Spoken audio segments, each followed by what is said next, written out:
கிறிஸ்துவின் நாமத்தினாலே இந்த காலை வேளையில கூடி வந்திருக்கிற உங்கள் ஒவ்வொருவரையும் அன்போடு கூட நான் வாழ்த்துகிறேன். இந்த நாட்களிலும் தேவன் அவருடைய சமூகத்திலே நாம் அமர்ந்திருந்து அவரை அறிந்து கொள்ள வேண்டும் என்று இந்த வருஷத்திலே நம்மை அழைக்கிறார். நம்ம அதை குறித்ததான தியானங்களை தான் நம்ம ஒவ்வொரு நாளும் தியானித்து கொண்டிருக்கிறோம்.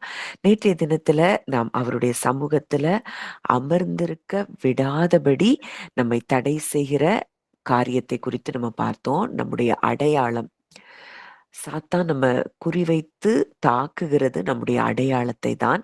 இந்த அடையாளத்தை நம்ம எப்போ மனிதர்கள் மேல, மனித வார்த்தைகள் மேல, இல்ல நம்ம மேல, இல்ல சூழ்நிலைகளை வைத்து நம்முடைய அடையாளத்தை நம்ம எடுத்துக்கொள்ளுகிறோமோ, அது நம்மை முற்றிலுமாய் நம்ம தேவ சமூகத்தில் அமர்ந்திருக்க விடாதபடி தடை செய்கிற காரியமா இருக்குது. இன்னைக்கு அத இன்னும் நான் சொல்லும்போது உங்களுக்கு அந்த காரியங்கள் ரொம்ப நல்லாவே புரியும்னு சொல்லி நான் கர்த்தருக்குள்ள நிச்சயமா விசுவாசிக்கிறேன்.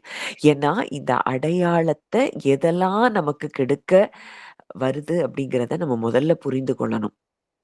நம்ம மைண்ட், நம்முடைய எண்ணங்கள், நம்ம மாம்சத்தின் எண்ணங்கள்ல இருக்கும் பொழுது நிச்சயமாய் அடிக்கடி இந்த அடையாள பிரச்சனை நமக்கு வந்துட்டே இருக்கும். உன்னை இப்படி சொல்லிட்டாங்க, உன்னை இப்படி பேசிட்டாங்க, உன்னை இப்படி பார்க்குறாங்க, உன்னை இப்படி நடத்துறாங்க. அப்போ இதுதான் நான் அப்படிங்கிற இந்த அடையாளத்தை மனிதர்களிடத்திலிருந்து நம்ம எடுத்துக்கொள்ளும் பொழுது, இல்ல சூழ்நிலைகளிலிருந்து, இல்ல உங்களுக்கு ஏற்பட்ட தோல்விகளிலிருந்து உங்கள நீங்க எடுத்துக்கொள்ளும்போது, அவங்க அடையாளத்தை எடுத்துக்கொள்ளும் பொழுது, நிச்சயமாய் நம்ம அவருடைய சமூகத்துல அமர்ந்திருக்கிறது என்பது சாத்தியமில்லாத ஒரு காரியம். இப்போ வாசிக்கலாம். மத்தேயு 4ஆம் அதிகாரம் 3ஆம் வசனம். மத்தேயு 4:3.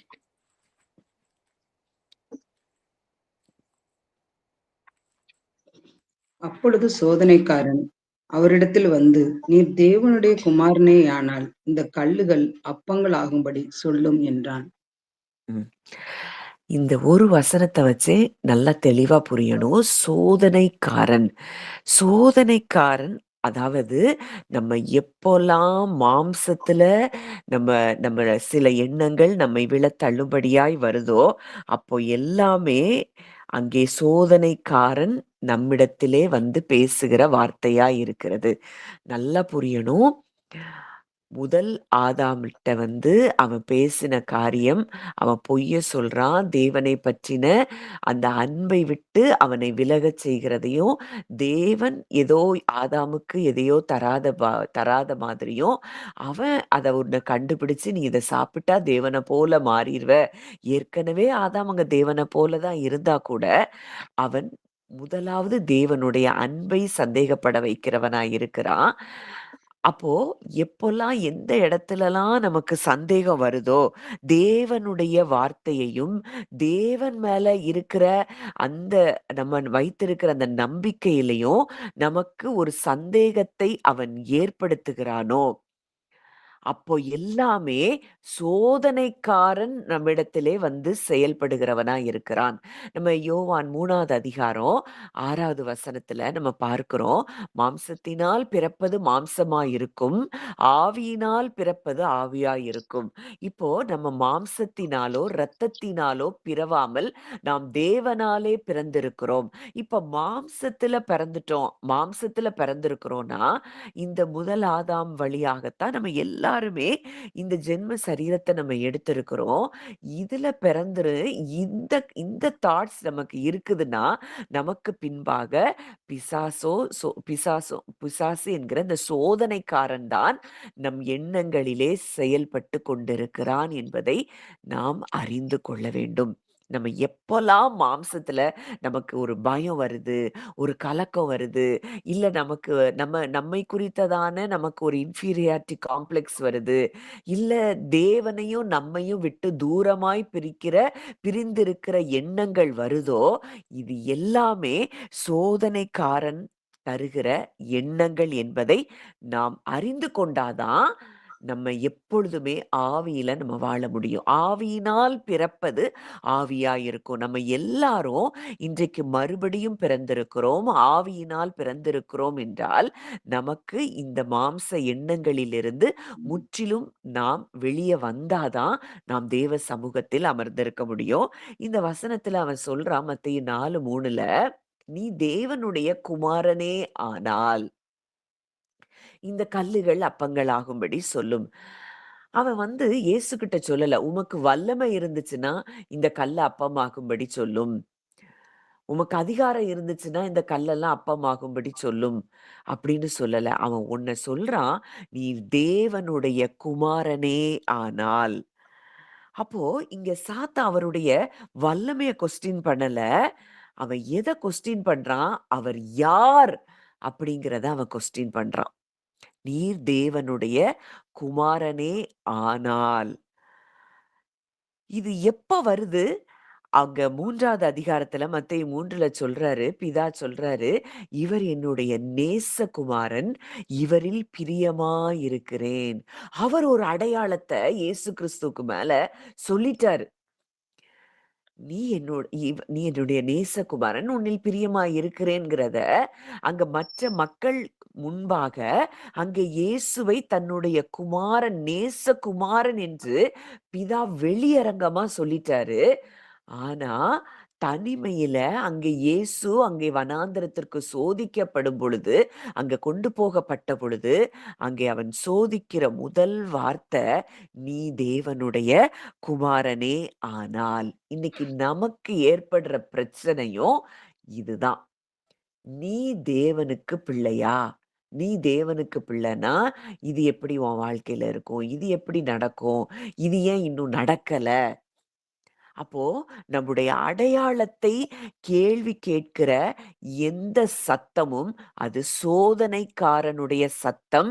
அது மாம்சத்திலிருந்து எழும்புகிற சத்தம். நம்ம ஏதோ அதாவது பிசாசுன்னா எங்கேயோ இருந்து எப்படியோ ஒரு சத்தம் கொடுப்பாங்கிறதெல்லாம் கிடையாது. நம்ம மாம்சத்துல இருந்து எழும்புகிற சத்தம் தான் அவனுடைய சத்தம். அதுக்கு தான் உதாரணமா நான் அடிக்கடி சொல்ற உதாரணம், பேதுருவ பார்த்து சொல்றாரு, "நீ அப்பாலே போ சாத்தானே! நீ தேவனுக்கேற்றவைகளை சிந்திக்காமல் மனுஷனுக்கேற்றவைகளை சிந்திக்கிறாய்." மனுஷனைப் போல நம்ம சிந்தித்தோம் அப்படின்னாலே, அங்க நமக்கு பின்பாக சோதனைக்காரன் செயல்பட்டு கொண்டிருக்கிறான். நம் எண்ணங்களிலே அவன் சிலவற்றை விதைத்திருக்கிறான் என்பதை நம்ம அறிந்து கொள்ளணும்.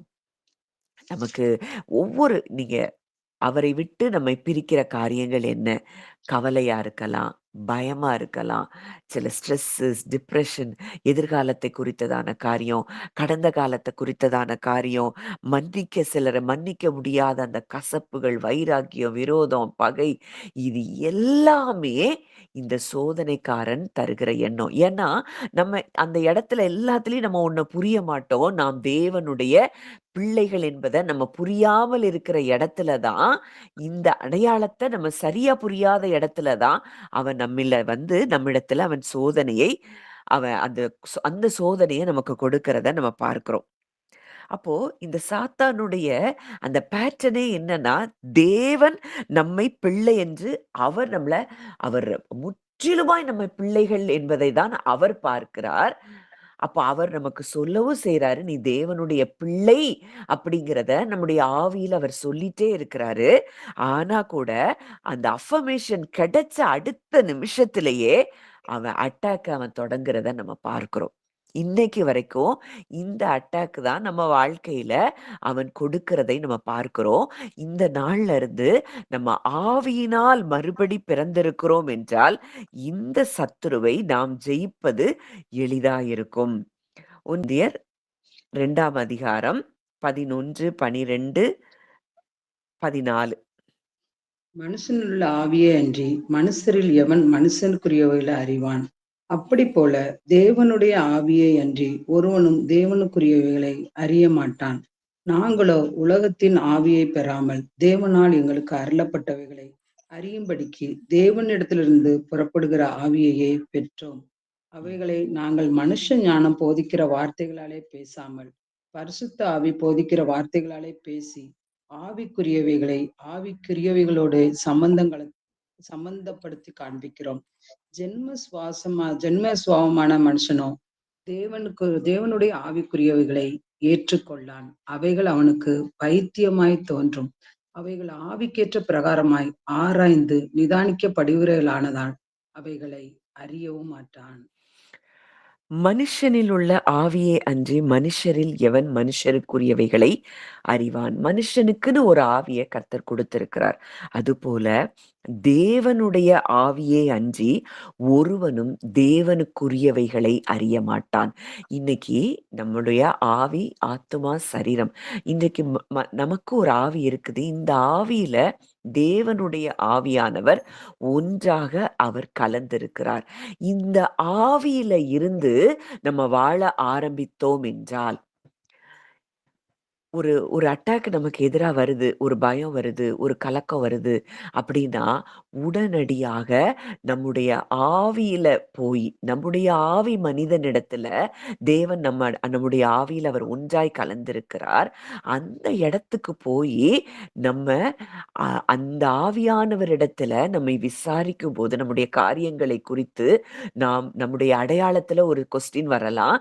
இதை எதுனாலும் அந்த ஆவியானவரிடத்துல நம்ம போகும் பொழுது நம்முடைய ஆவியில நாம் பரிபூரணமாய் இருக்கிறதையும், தேவன் நம்மை பிள்ளையாக மட்டுமே பார்க்கிறதையும், அவர் என்றென்றைக்கும் நம்மோடு கூட நிரந்தரமாக அவர் வாசம் பண்ணுகிறதையும் இந்த ஆவியானவர் நமக்கு காண்பித்து கொடுக்கும் பொழுது, உடனடியாக நம்ம அடையாளத்தை அவன் எந்தெந்த இடத்துல நம்முடைய அடையாளத்தை அவன் நமக்கு விழ செய்கிறானோ, நம்ம கீழே விழ பண்ணும்படியாய் அவன் சுற்றி திரிந்து கொண்டிருக்கிறானோ, அந்த இடத்துல நம்ம ஆவியில இருக்கும் பொழுது, நாம முற்றிலுமாய் அந்த இடத்த விட்டு நம்ம வெளிய வந்து உயர பறக்கிறவர்களாய் இருக்கிறோம் என்பதை நாம் அறிந்து கொள்ள வேண்டும். அந்த வசனம் சொல்லுது, நாங்களோ உலகத்தின் ஆவியை பெறாமல். இப்போ உலகத்தின் ஆவி என்ன சொல்லுது? நீ இப்படிதான். உனக்கு இப்படிதான் நடக்கும். உனக்கு ஞானம் இல்ல, திறமை இல்ல, அது இல்ல, இது இல்ல. இது எல்லாம் உலகத்துல மற்றவங்கள வைத்து நமக்கு நாமே நம்மள கம்பேர் பண்ற காரியம். ஆனா வசனம் சொல்லுது, உலகத்தின் ஆவியை பெறாமல் தேவனால் எங்களுக்கு அருளப்பட்டவைகளை அறியும்படிக்கு தேவனிலிருந்து புறப்படுகிற ஆவியையே பெற்றோம்.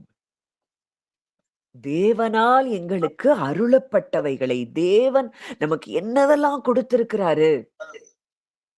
அப்போ ஜென்ம சுபாவமான மனுஷனுக்கு இது புரியாது.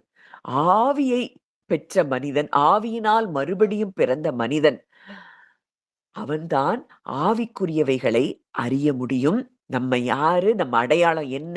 நம்ம தேவனுக்குள்ள யாரா இருக்கிறோம்? இன்றைக்கு தேவனுக்குள்ள நம்ம இருக்கிறோம். நமக்குள்ள தேவன் இருக்கிறார். இந்த சத்தியங்கள் எல்லாம் ஆவிக்குரிய மனிதனால தான் நிதானித்து அறிய முடியும். இல்லன்னா மனிதர்களோடையே வாழ்ந்து வாழ்ந்து மனுஷங்கள போலயே சிந்திச்சு உலகத்தின் ஆவியை பெற்று உலகத்திலேயே வாழ்ந்து உலக மனுஷரை போல வாழ்ந்து நம்ம மடிந்து போவோம். இன்னைக்கு அந்த அடையாளத்தை நம்ம மனிதர்களை போல நமக்கு இருக்கிற அடையாளம் முற்றிலுமாய் மாறி தேவன் நம்மை எப்படி பார்க்கிறார், அவருடைய தாட்ஸும் நம்முடைய தாட்ஸும் ஒன்னா அலைன் ஆகிறது தான் நம்முடைய அடையாளத்தை நாம் சரியாக காத்துக்கொள்ள வேண்டிய இடம், காத்துக்கொள்ளக்கூடிய இடமா இருக்கிறத நம்ம அறிந்து கொள்ளணும். 14வது வசனத்துல பார்க்கிறோம், ஜென்ம சுபாவமான மனுஷனோ தேவனுடைய ஆவிக்குரியவைகளை ஏற்றுக்கொள்ளான். அவைகள் அவனுக்கு பைத்தியமாக தோன்றும்.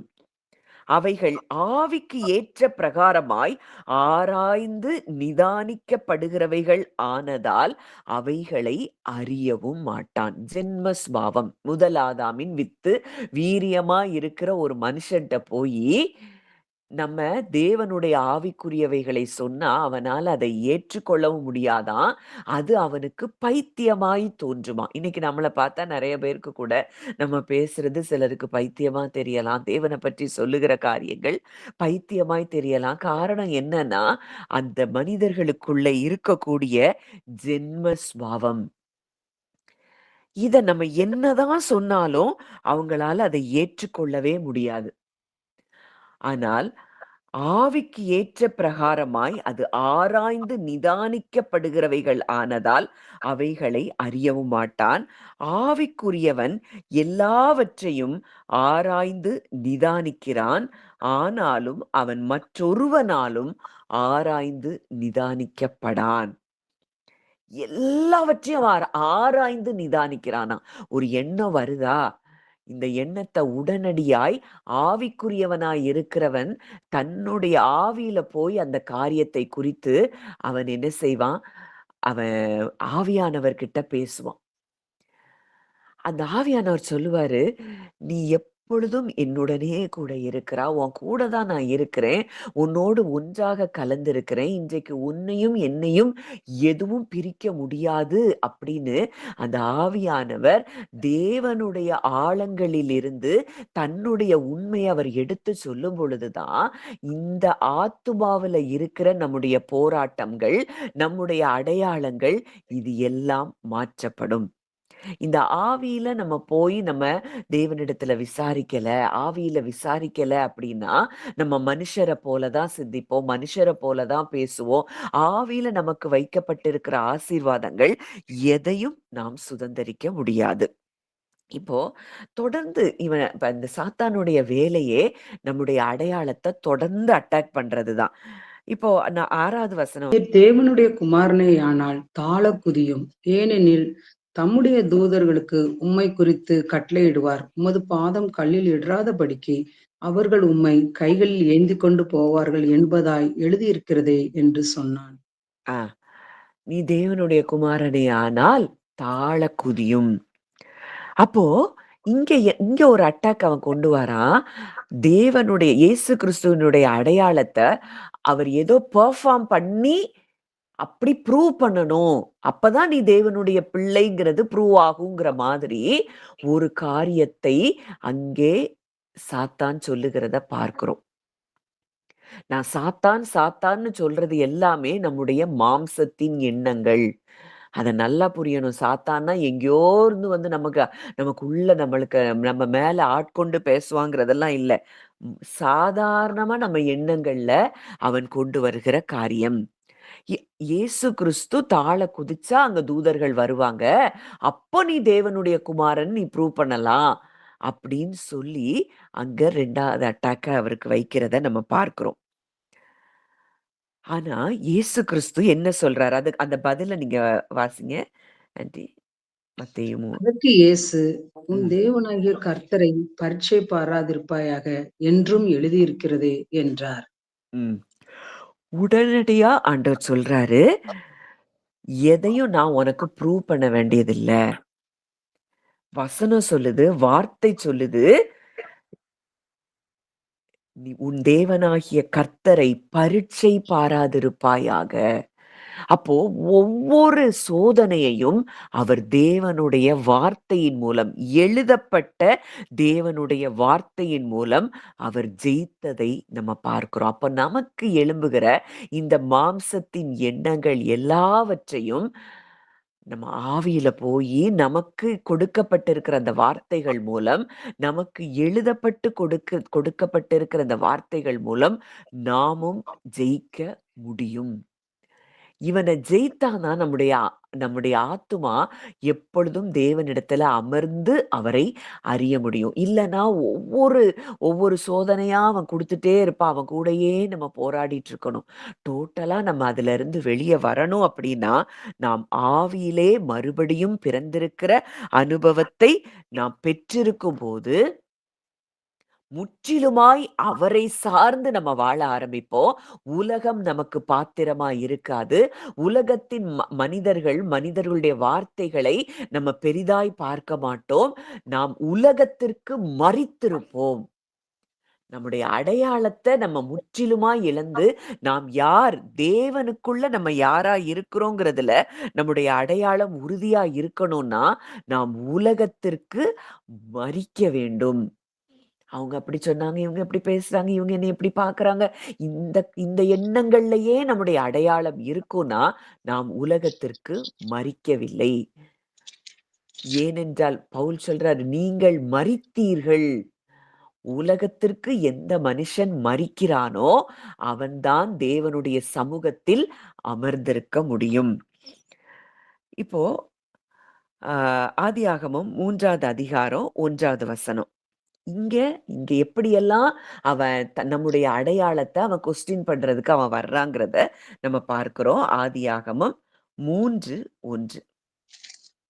தேவனாகிய கர்த்தர் உண்டாக்கின சகல காட்டு ஜீவன்களை பார்க்கிலும் சர்ப்பமானது தந்திரமுள்ளதாயிருந்தது.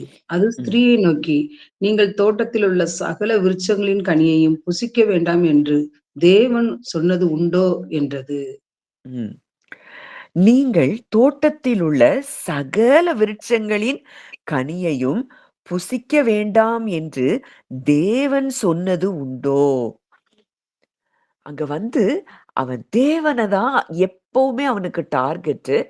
தேவனை குறித்ததான அவிசுவாசமான எண்ணங்களையும், தேவன் செய்வாரா மாட்டாராங்கிற அப்படிப்பட்ட காரியங்களை நம்ம உள்ளத்துல விதைக்கிறதும் தான். அவருடைய அன்பை குறித்து நம்மை சந்தேகப்பட வைத்து நம்முடைய அடையாளத்தை நாம் இழக்கச் செய்ய வேண்டும் என்பதுதான் அவனுடைய எண்ணமாய் இருக்கிறது. அந்த எண்ணம் தான் நம்முடைய மாம்சத்தின் எண்ணமாய் இருக்கிறது. இந்த மாம்சத்தின் எண்ணங்கள் எப்போ நம்மளை விட்டு முற்றிலும் வேறறுக்கப்படுகிறதோ, இந்த மாம்சத்தின் எண்ணம் அவ்வளோ நமக்கு ஈஸியாலாம் நம்மள மேற்கொள்றதுக்கு அது கஷ்டம்னு தான் நம்ம அறிந்திருக்கிறோம். ஆனா கூட நம்ம இன்னைக்கு ஆவியில யாரா இருக்கிறோம் என்பதை நம்முடைய ஸ்பிரிட் மேனை குறித்து நம்ம ஏற்கனவே சில மெசேஜஸ் பார்த்தோம். அதை நீங்க மறுபடியும் கேட்கும்போது உங்களுக்கு புரியும். நம்ம ஸ்பிரிட் மேன்ல போய் நம்ம யார் என்கிற அடையாளத்தை நம்ம நம்ம முற்றிலுமாய் ஆவியினால நம்ம பிறந்துட்டோம்னா, நம்ம ஆவிக்குரியவர்களாய் நம்ம இருந்தோம் அப்படின்னாதான் இந்த மைண்ட்ல ஆத்துமாவுல வருகிற இந்த அடையாள பிரச்சனைகளை நாம் மேற்கொள்ள முடியும்.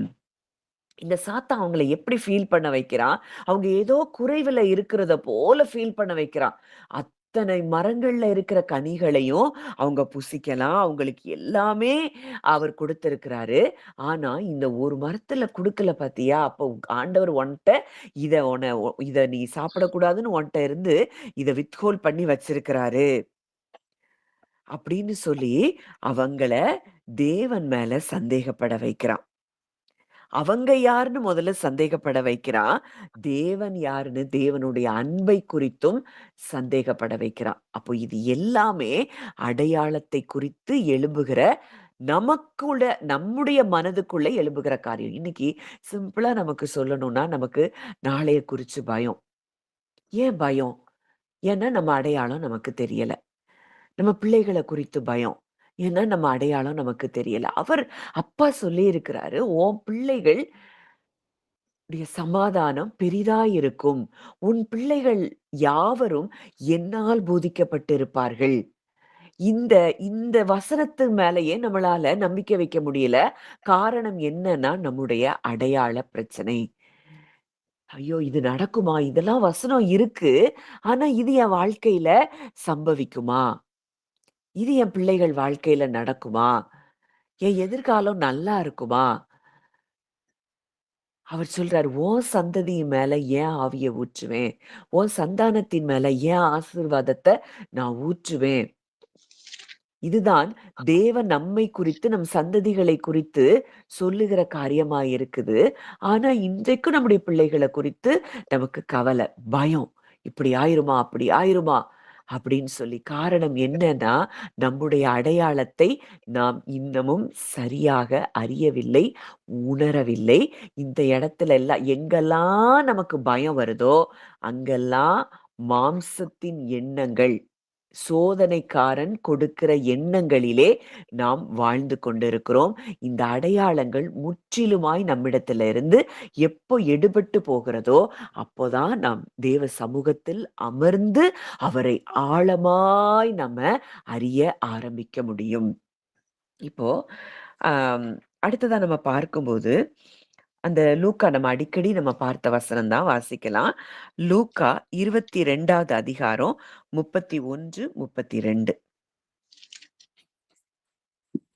கர்த்தர், சீமோனே, சீமோனே, இதோ கோதுமையை சுளகினால் புடைக்கிறது போல சாத்தான் உங்களை புடைக்கிறதற்கு உத்தரவு கேட்டுக்கொண்டான்.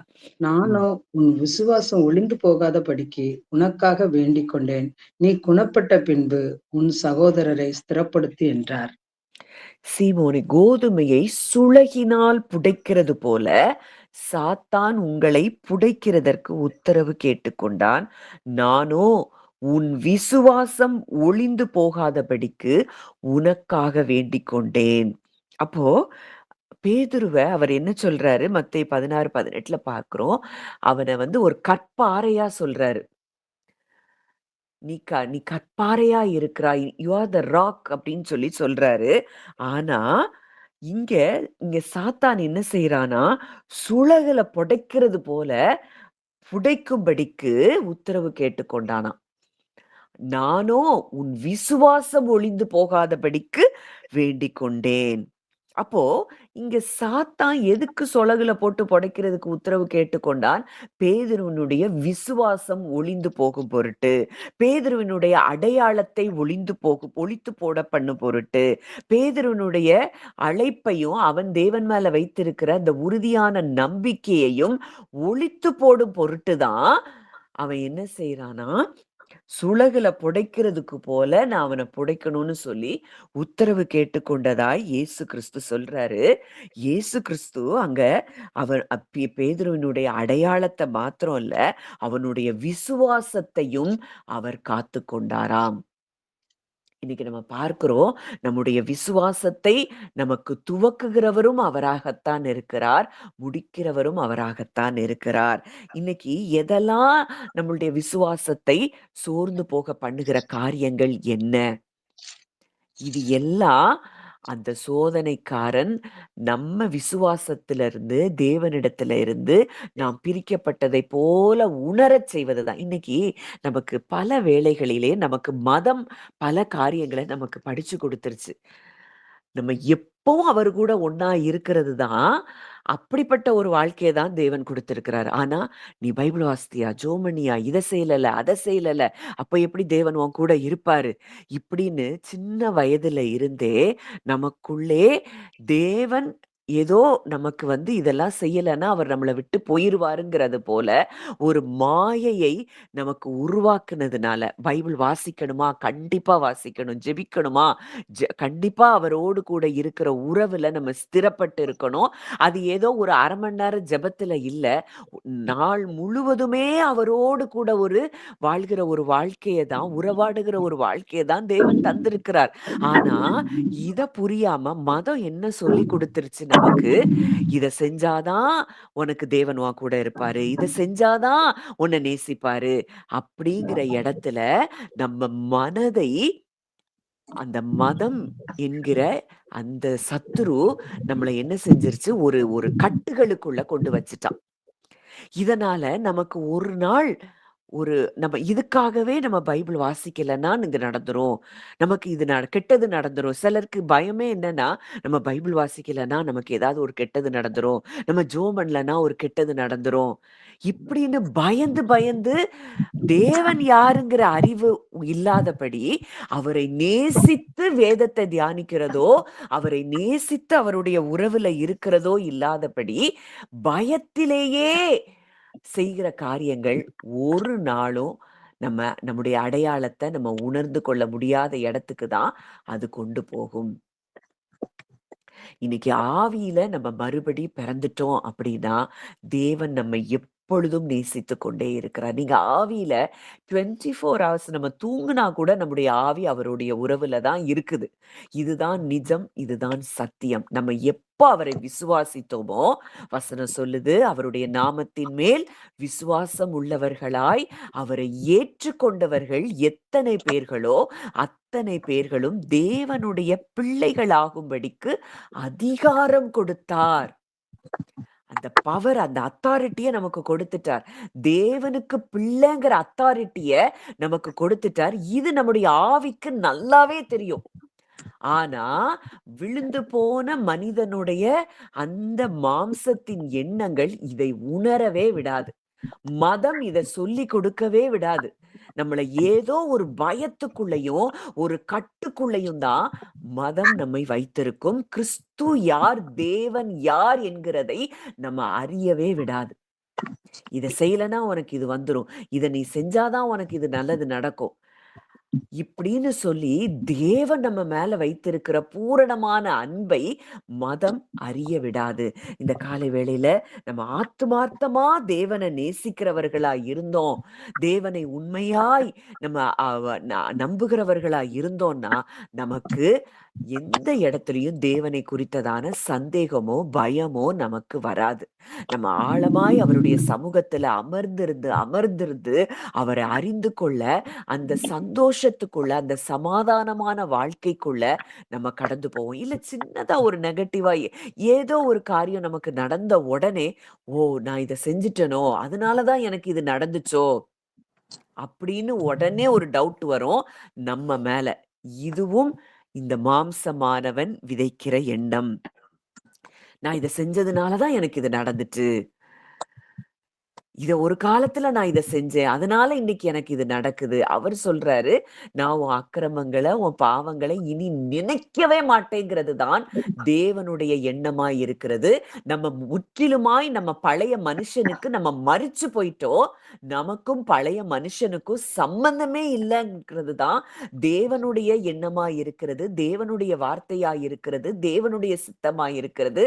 நம்மை குறித்ததான தேவனுடைய அடையாளமாய் இருக்குது.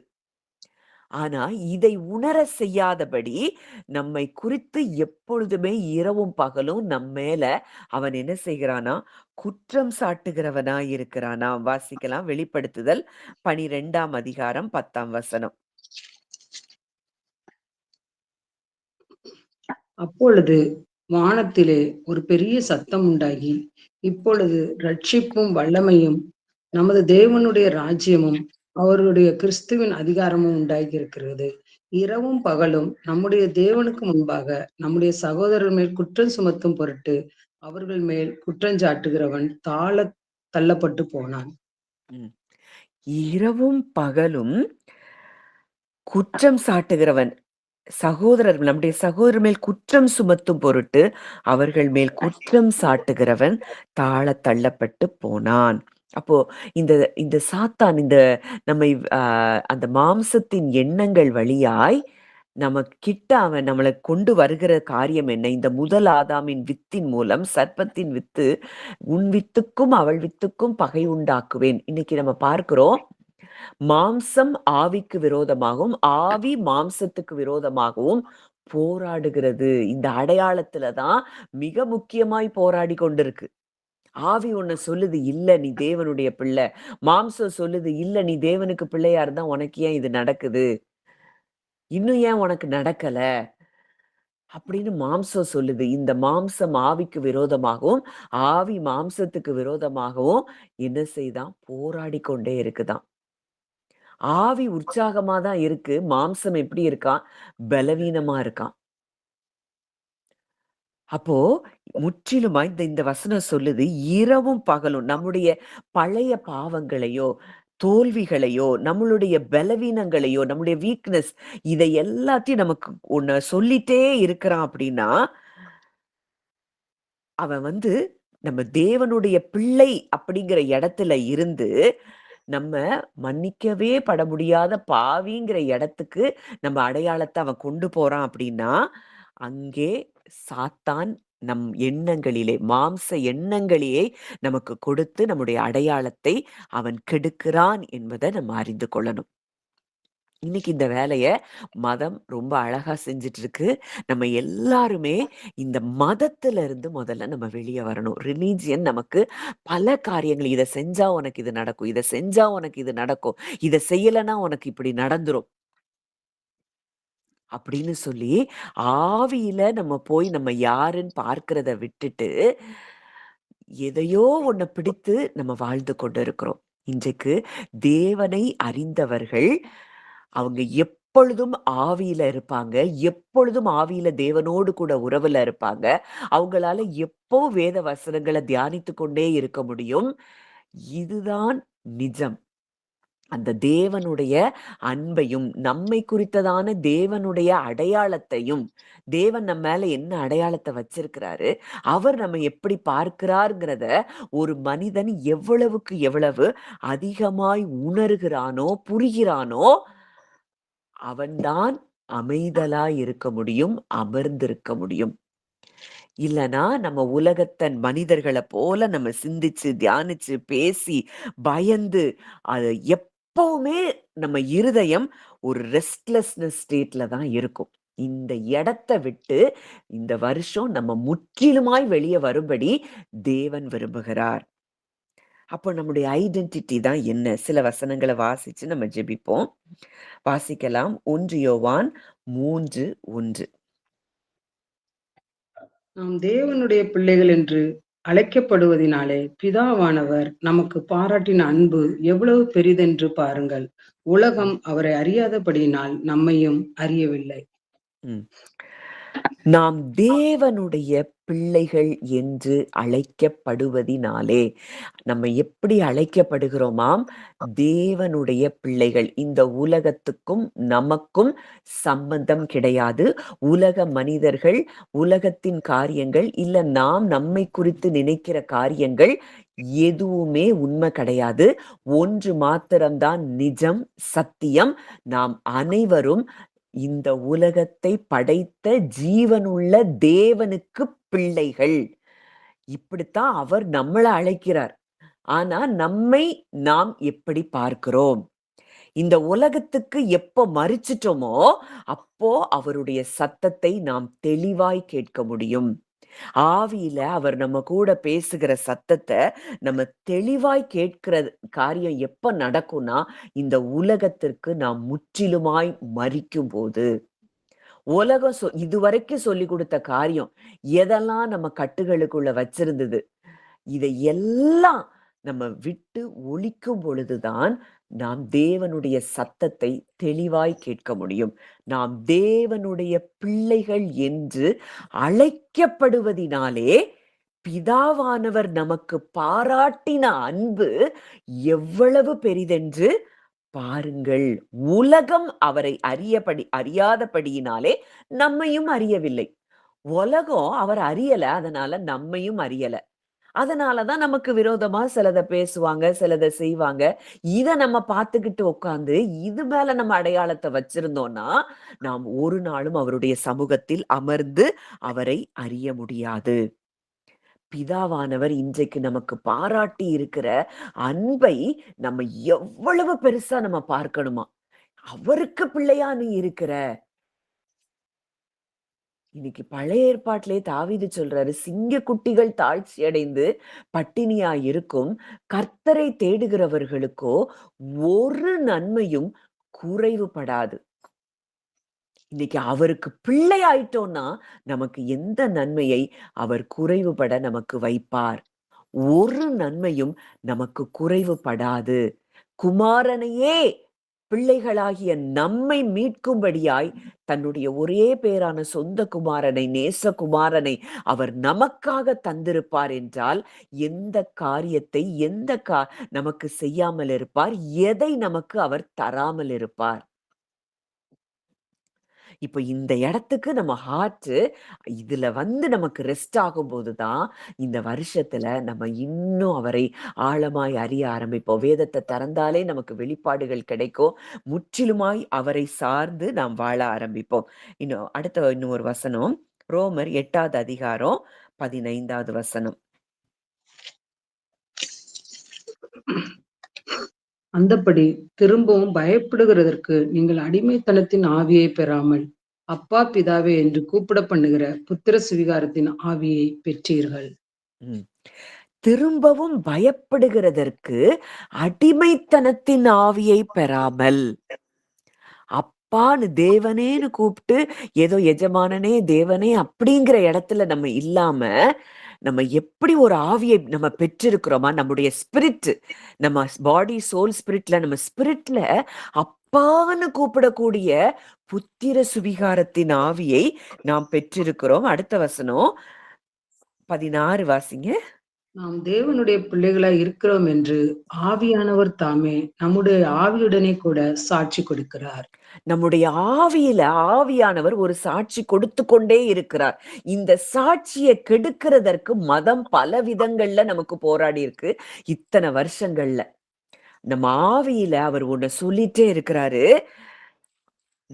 நாம் தேவனுடைய பிள்ளைகளா இருக்கிறோம் என்று ஆவியானவர் தாமே நம்முடைய ஆவியுடனே ஆவியானவர் சாட்சி கொடுத்து கொண்டே இருக்கிறார். அப்பான்னு கூப்பிடக்கூடிய புத்திர சுவிகாரத்தின் ஆவிய நமக்கு கொடுத்து, இந்த ஆவியானவர் ஒண்ண நமக்குள்ள சொல்லிட்டே இருக்கிறாரு. நீ தேவனுக்கு பிள்ளை. நீ தேவனுக்கு பிள்ளை. இந்த உலகம் உனக்கு பாத்திரம் அல்ல. இந்த உலக மனிதர்களுடைய வார்த்தைகள் உனக்கு பாத்திரம் அல்ல. இதை இது இந்த உலகம் உனக்கு எதிராக இருந்தால் அதை அதை தகப்பனாகிய நான் அதை பார்த்துக் கொள்வேன்னு நமக்கு அப்ப அந்த 1 கொரிந்தியர் 6ல நம்ம பார்க்கிறோம். நீங்கள் உங்களுடையவர்கள் அல்ல, நீங்கள் என்னுடையவர்கள், நீங்கள் எனக்கு சொந்தம், நீ எனக்கு சொந்தமான ஜனம். அப்போ இன்றைக்கு முற்றிலுமா அவர் நம்மள டோட்டலா அவர் பார்த்துக்கொள்வேன்னு சொல்லிட்டாரு. ஆனா இன்னைக்கு ஐயோ என்ன பேசிட்டாங்களே, என்ன சொல்லிட்டாங்களேன்னு சொல்லி நான் அப்படிங்கிற இந்த நான் நமக்கு மேலோங்கி இருக்கிறது தான் நாம் தேவனிடத்தில் அமர்ந்திருக்க விடாதபடி நம்மை தடை செய்கிற காரியமா இருக்கிறது. நம்ம 13வது வசனத்துல பார்க்கிறோம். மாம்சத்தின்படி பிழைத்தால் சாவீர்கள், ஆவியினாலே சரீரத்தின் செய்கைகளை அழித்தால் பிழைப்பீர்கள். ஆவியினால் சரீரத்தின் செய்கைகளை அழித்தல் அப்படின்னா என்ன? ஐம்புலன்கள் வழியாய் நம்ம கேட்கிற காரியம், இந்த சரீரத்தின் வழியாய் நமக்குள்ளே போகிற காரியங்களை ஆவியினால் நாம் அழிக்க வேண்டுமாம். அப்பொழுது நாம் பிழைப்போமாம். அப்ப ஆவியின் சிந்தை உடையவர்கள்தான் சரீரத்தின் செய்கைகளை அழிக்க முடியும். கிறிஸ்துவின் சிந்தையை உடையவர்கள்தான் சரீரத்தின் செய்கைகளை நாம் அழிக்க முடியும். அப்படி இருக்கும்போதுதான் நம்ம என்ன செய்வோமாம்? பிழைத்துக் கொள்வோமாம். ஆவியின் சிந்தைதான் நமக்கு ஜீவனையும் சமாதானத்தையும் கொடுக்கிறதாம்.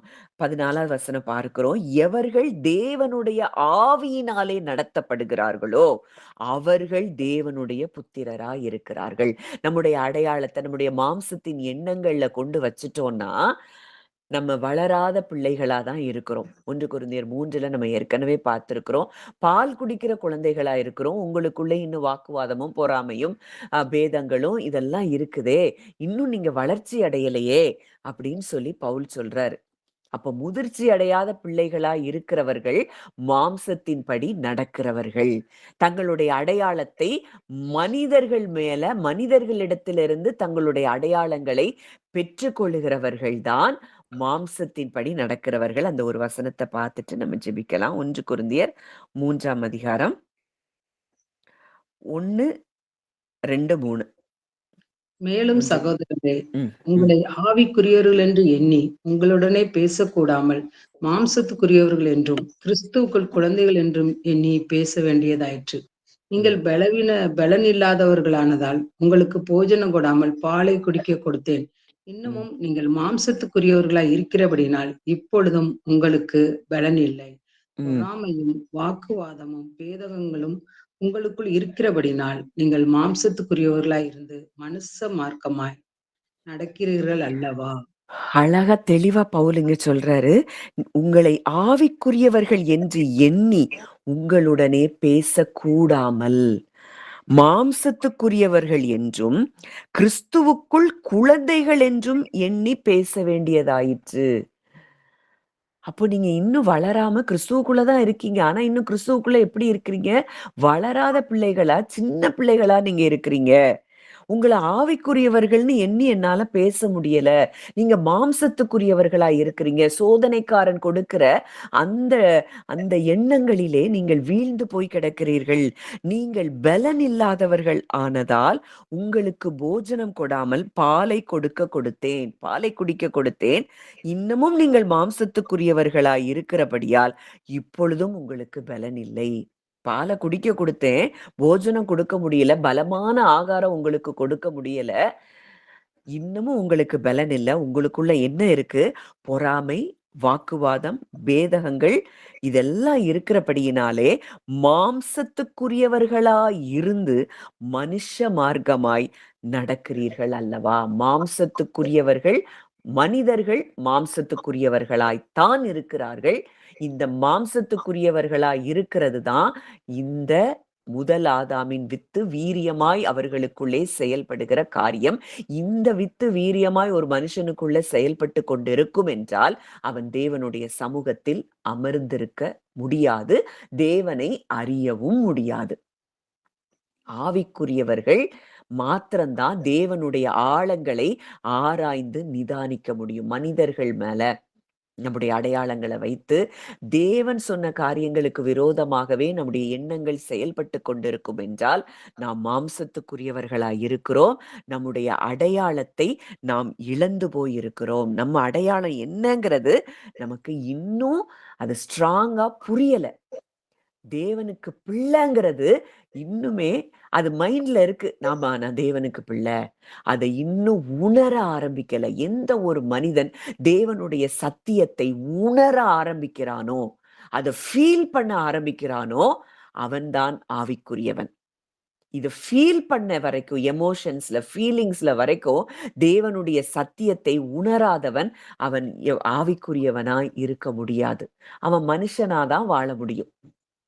மனுஷனை போலதான் சிந்திப்பான், மனுஷ மார்க்கமா தான் இருப்பான், மாம்சத்துக்குரியவைகளை தான் அவன் எண்ணிக்கொண்டு உலகம் அவனுக்கு பாத்திரமாக இருக்கும். ஆனால் ஆவிக்குரியவனுக்கு உலகம் பாத்திரமாக எண்ணப்பட மாட்டாது. உலகம் அவனுக்கு பெருசாவே தெரியாது. அவனுக்கு தேவன் மாத்திரம்தான் பெருசா தெரியும். அப்படிப்பட்ட ஒரு மனிதன் தான் தேவனை அமர்ந்திருந்து அந்த ஆழங்களுக்குள்ளே அவன் செல்ல முடியும். இந்த வருஷத்துல தேவன் இந்த பயணத்துல தான் நம்ம கொண்டு போய் கொண்டிருக்கிறார். இந்த வருஷத்துல நான் நிச்சயமாய் விசுவாசிக்கிறேன். கர்த்தர் இந்த இடத்துக்கு நம்மை கொண்டு வருகிறார் அப்படிங்கிறத நான் விசுவாசிக்கிறேன். நம்ம ஜெபிக்கலாம். நல்ல தகப்பனே, நன்றியோடு உம்மை துதிக்கிறோம், ஸ்தோத்தரிக்கிறோம் அப்பா. கொஞ்ச நேரம் அமைதலா உங்க ஆவியில தேவன் உங்களை குறித்து சொல்லுகிற காரியத்தை நீங்க அப்படியே உங்க ஆத்துமாவுக்கு கொண்டு வரணும். இன்னைக்கு இதுல விடுதலை ஆனாதான் நம்ம பல காரியங்கள்ல வெளியே வர முடியும்.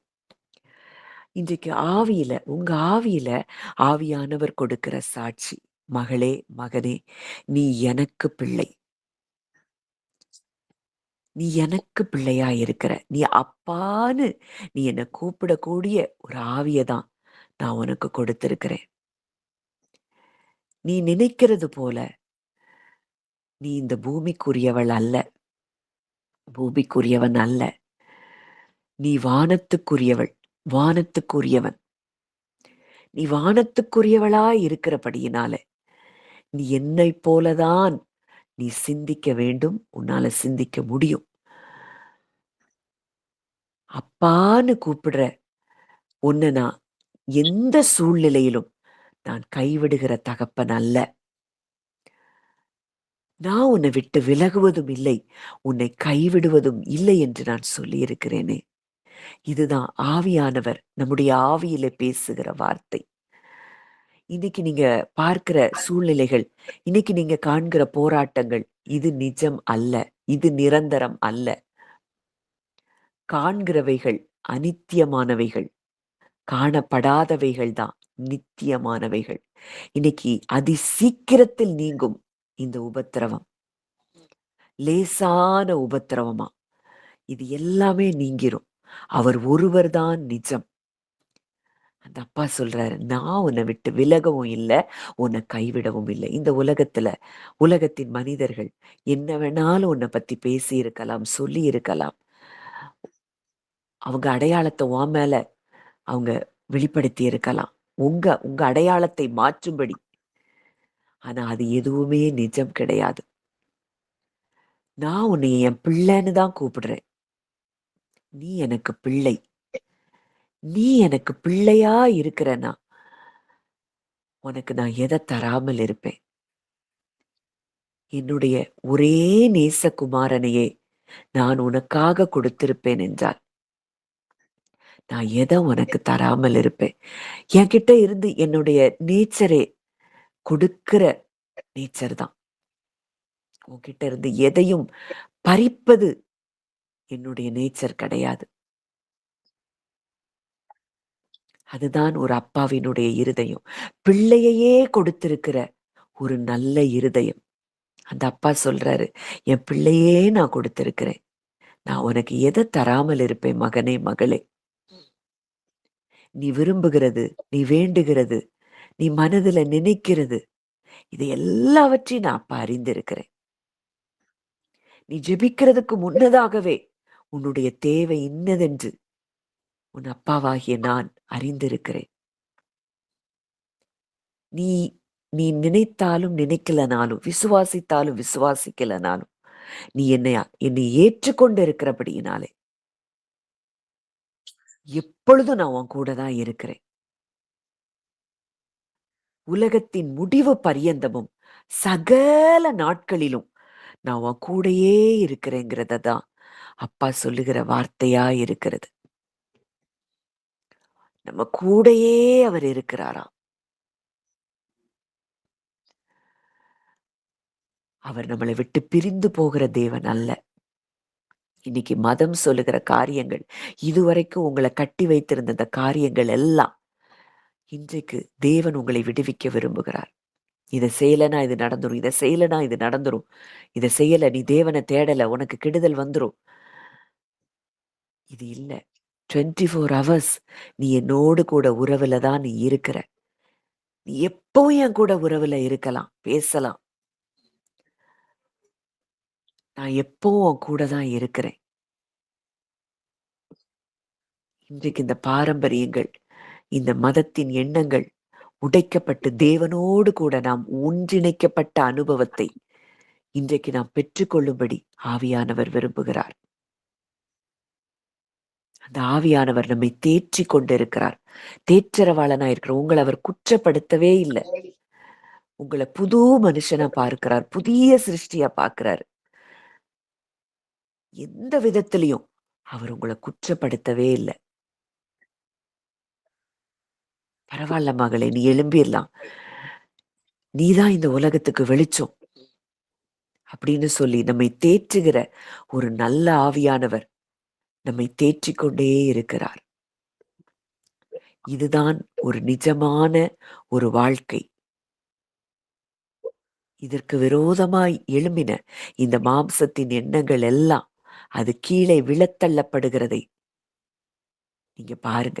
எல்லா மாம்சத்தின் எண்ணங்களும் இன்றைக்கு தவிடுபொடி ஆக்கப்படுகிறது. உங்க அடையாளம், தவறான அடையாளங்கள் உங்க மேல அவன் எதெல்லாம் வைத்திருந்தானோ அது எல்லாம் தவிடுபொடி ஆகிறது. உலகம் இனி நமக்கு பாத்திரம் அல்ல. உலகத்திற்கு நாம் மரித்திருக்கிறோம். தேவனுக்குள் நாம் பிழைத்திருக்கிறோம். அது ஐடென்டிட்டி இல்ல. தேவன் நம்மை யாராக பார்க்கிறார், அதுதான் உண்மை, அதுதான் நிஜம். இன்றைக்கு அவருடைய அன்புதான் நமக்குள்ள ஊற்றப்பட்டிருக்கு. அந்த அன்புல நம்ம ஒவ்வொரு நாளும் வாழ தொடங்கும் பொழுது இந்த உலகமே நம் மூலமாய் வெளிச்சமாய் மாறுகிறதை நம்ம பார்க்க முடியும். நல்ல தகப்பனே, நன்றியோடு உம்மை துதிக்கிறோம், ஸ்தோத்தரிக்கிறோம் அப்பா. இந்த காலை வேளையிலும் அப்பா, எங்களுடைய அடையாளம் இந்த உலகத்துல நாங்க வைத்திருந்தோம்ப்பா.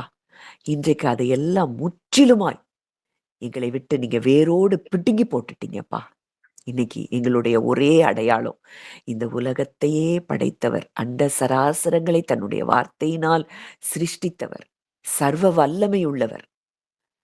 இந்த தேவனுக்கு, ஜீவனுள்ள தேவனுக்கு நாங்கள் பிள்ளைகளாய் இருக்கிறோம்.